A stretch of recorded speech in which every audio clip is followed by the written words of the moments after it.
Make today count. The secret of your success is determined by your daily agenda. Values. I grew up in a home where great values were taught and lived out, but I didn't make a conscious decision to embrace good values and live them out until 1970, when I was 23 years old. That year I read Spiritual Leadership by J. Oswald Sanders. It changed my life. Up until then, I had been a people pleaser and census taker in my leadership. I led people according to what was popular. 90% of the time, that was okay. But on the occasions when a real leadership decision was required, when I really needed to do something that would be unpopular, I wavered. Reading Sanders' book made me realize that I was not leading according to my values, and it gave me the courage to do the right thing even if it wasn't popular. I made the decision. I will lead others based on the values I embrace.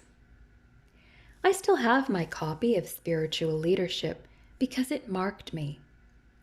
Inside the back cover, I wrote 3 commitments that would shape the rest of my life. The book challenged me to 1. Be God's man. No matter where my work takes me, I desire to be in the center of God's will. 2.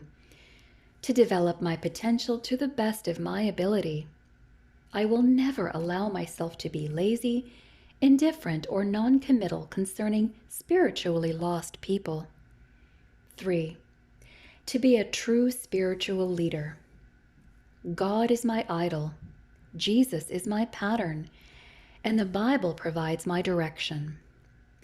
Too many men are stereotyped leaders. Their whole outlook is warped by their surroundings. I will not, with God's help, be poured into another man's mold or teach what I do not believe. For 34 years, I've continually asked myself this question. Am I leading others according to the values I embrace? At times, my value-based leadership has alienated me from others, but never from myself. Making the decision to embrace and practice good values daily. Comedian Fred Allen said, "You only live once, but if you work it right, once is enough." How can people work it right? By knowing their values and living by them every day.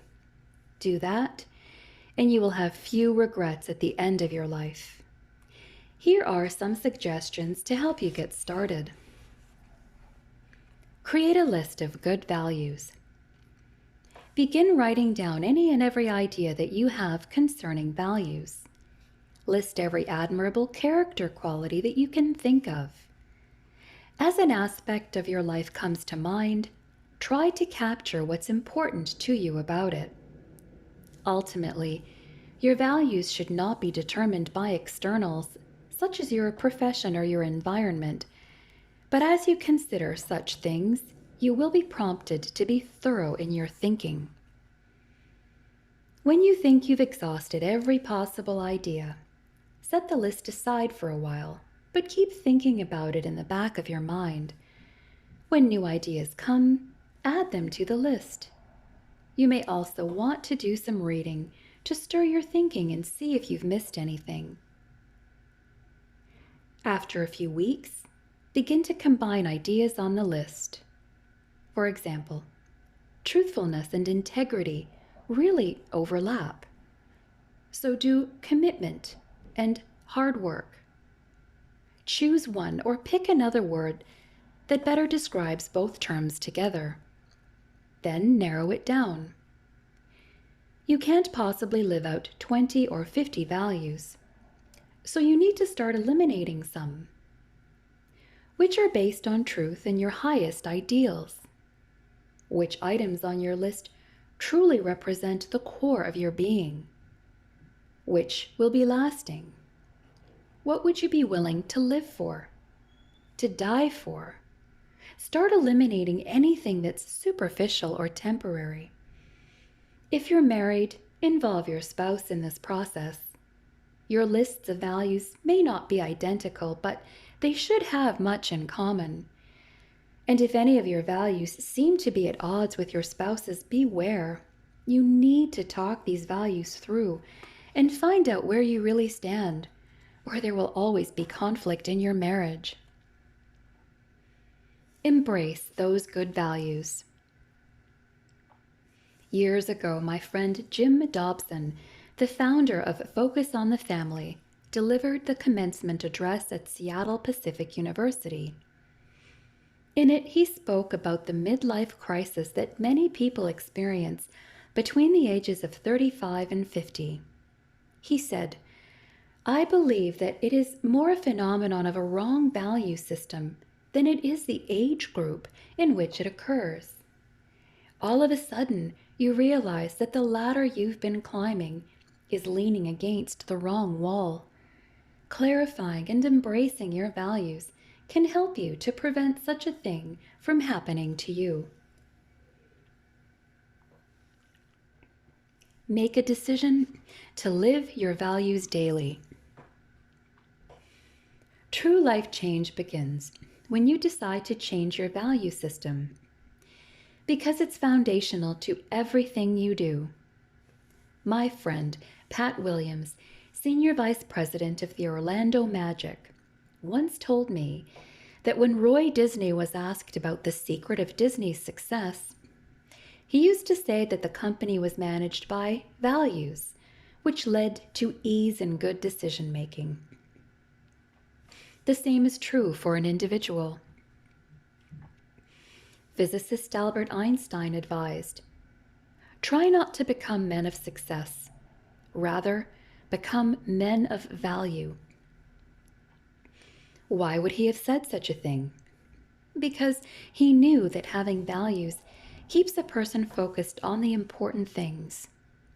That leads to a better quality of life, a life of integrity. Besides, if you focus on your values, success is likely to follow anyway.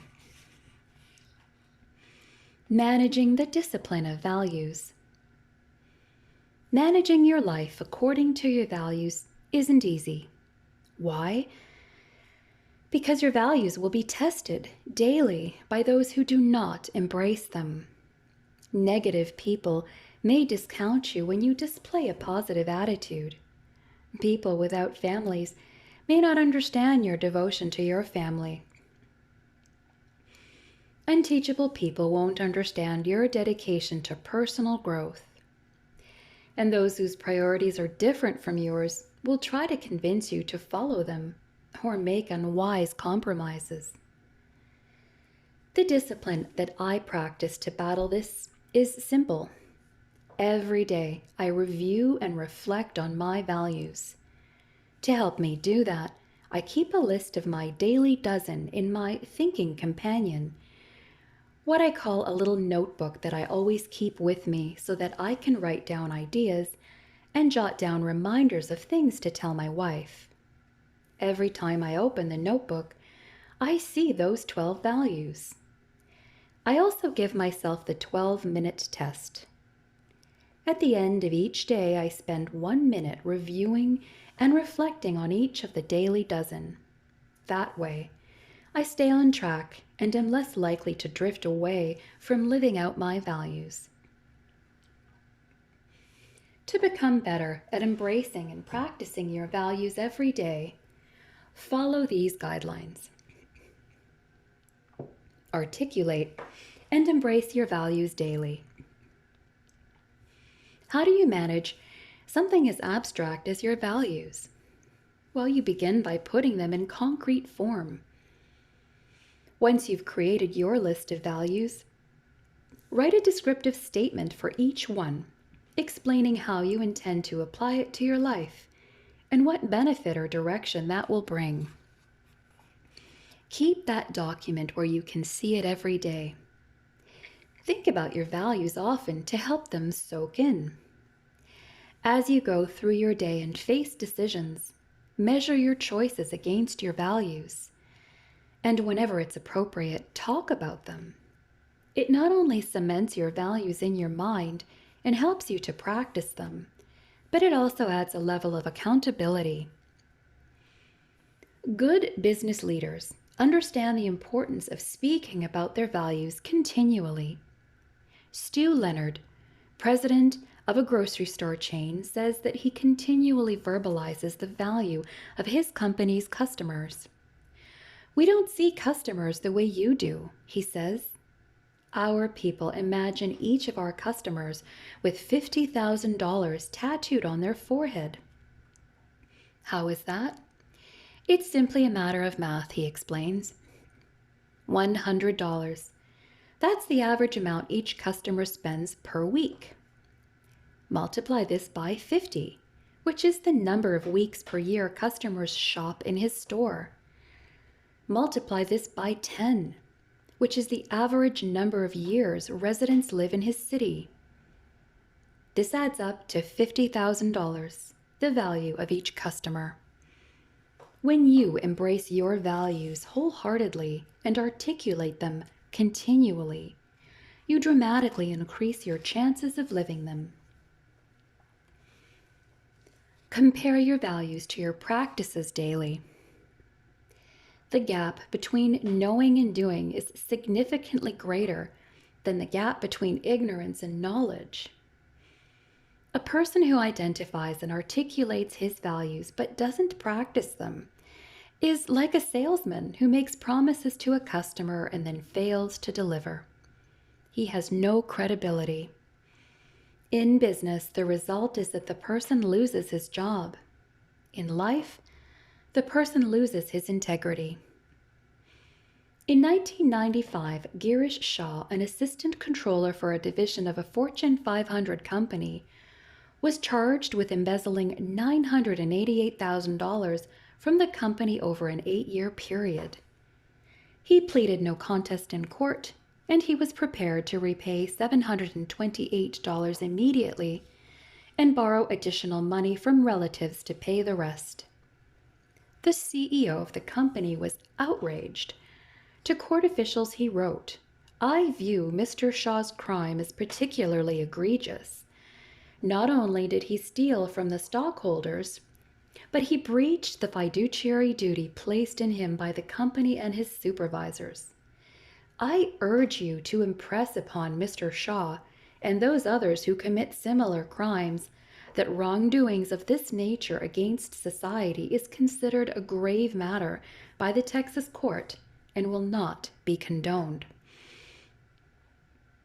What was ironic about that statement is that it was made by Tyco CEO Dennis Kozlowski, the man later charged with looting $600 million from that same company with the help of 2 other executives. Evidently, this disconnection between his stated values and his practices was a pattern. Kozlowski used to brag to people about how frugal he was with the company's money. He often pointed out the Spartan offices that the company possessed in one location, even as he maintained lavishly appointed offices in another. Discrepancies between values and practices create chaos in a person's life. If you talk your values but neglect to walk them, then you will continually undermine your integrity and credibility. And that will happen even if you are unaware of your behavior and you're not doing it intentionally. Live out your values regardless of your feelings. Many people get into trouble when their values and their feelings collide. When you're feeling good and everything is going your way, it's not difficult to be consistently living out your values. However, when your values determine you should take an action that will hurt you or cost you something, it can be harder to follow through. If one of your values is integrity, and you found a bank bag of money on the street that you suspected was stolen, you probably wouldn't have too difficult a time turning the money into the police. But what if you saw your boss stealing from the company you work for and you knew that calling his attention to it would get you fired? That choice would be more difficult, especially if you knew that losing your job might cost you your house or ruin you financially. Successful people do what's right, no matter how they feel about it. They don't expect to be able to feel their way into acting. They act first and then hope that their feelings follow suit. Usually, that doesn't involve anything dramatic. The tough decisions are the everyday ones. For example, if good health is one of my values, will I exercise even though I don't feel like it in the morning? Will I refrain from eating a big piece of chocolate cake even though I really want it? For me to be successful, my values, not my feelings, need to control my actions. Ken Blanchard and Norman Vincent Peale wrote in the book The Power of Ethical Management, "Nice guys may appear to finish last, but usually they are running in a different race." Living by your values is running in a different race. Evaluate each day in light of your values. Most people take very little time to do any reflective thinking, yet it's necessary for anyone who wants to live out his values with consistency. Ben Franklin used to get up in the morning asking himself, "What good will I do today?" When he went to bed, he asked himself, "What good did I do today?" He was evaluating himself in light of one of his values. For the last several years, I've tried to do something similar. At the end of the day, I reflect on whether I have added value to anyone's life during the day, because that is something I desire to do every day of my life. Your values decision today. Where do you stand when it comes to values today? Ask yourself these 3 questions. 1. Have I already made the decision to embrace and practice good values daily? 2. If so, when did I make that decision? 3. What exactly did I decide? Your values discipline every day. Based on the decision you made concerning values, what is the one discipline that you must practice today and every day in order to be successful?